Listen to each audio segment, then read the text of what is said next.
Yes. Could you talk a little bit about the vortex that's on this island?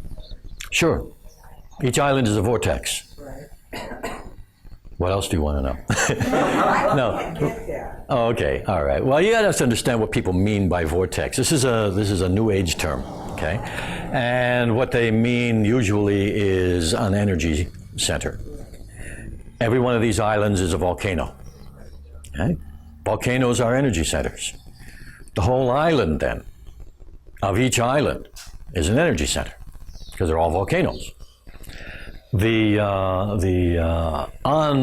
each island, of course, there can be places where you can actually perceive energy of the land in a more significant, distinct, or intensified way. Okay? So there are a lot of these focused areas also on each island. But that would be true within any volcano. Same thing. Okay? There will be areas that have more intense energy than other areas. Yeah. Do you mean perceive, like I can perceive? Oh, sure. Certain, yeah. In a state of open-mindedness and physical relaxation, anybody can perceive the differences in feeling moving from one location to another. It's important to realize that this does not mean one location is better than another, but the different locations have different uses. Okay? Some are places which can be best utilized for more active things, and other places for more quiet, inward, meditative things. So it's all good energy. What I've noticed is there's a certain place that I go to that I just feel better. Good. And I know my mind wants to tell me why. Okay. Well, it's because, here's an explanation. It's because in your particular state at this time, you resonate most strongly with that location. In a change of state, at another time in your life, which could happen tomorrow or years, you might find another place that you would begin to resonate that would enhance you even more at that time in your life for those purposes in your life. So all of these places have their own qualities that respond to where you're at in space and time. The other thing I wanted to ask you is, I seem to, and I really do believe this is true here because it doesn't happen anyplace else to me, but my dreams seem to be more vivid and more active than they are anywhere else that I have ever been at. Well, I'm not sure where you've been before, but the energy here is quite intense. Remember, these are volcanoes. These are volcanoes with still way down below active energy. Right? And many of them have fault lines, and every time you find fault lines, there's very intense energy. So the actual physical, and there are other levels of energy that are actually physical but not measurable at this point. The energy of the land, if you like, is quite strong in these islands. People tend to respond to it very strongly. There are other places in the world that have similar effects, but you'll find also those places will tend to have similar geographic configurations.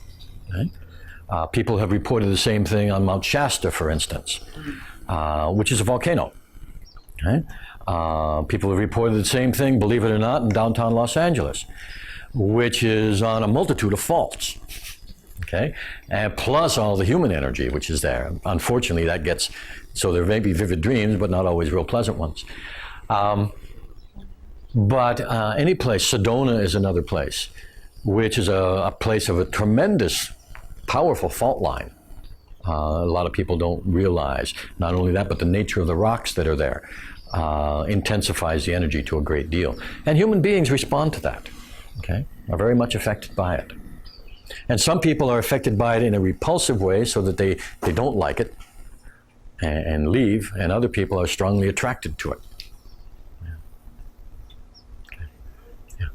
About that, they're affected by it in the two ways, where they leave or they stay.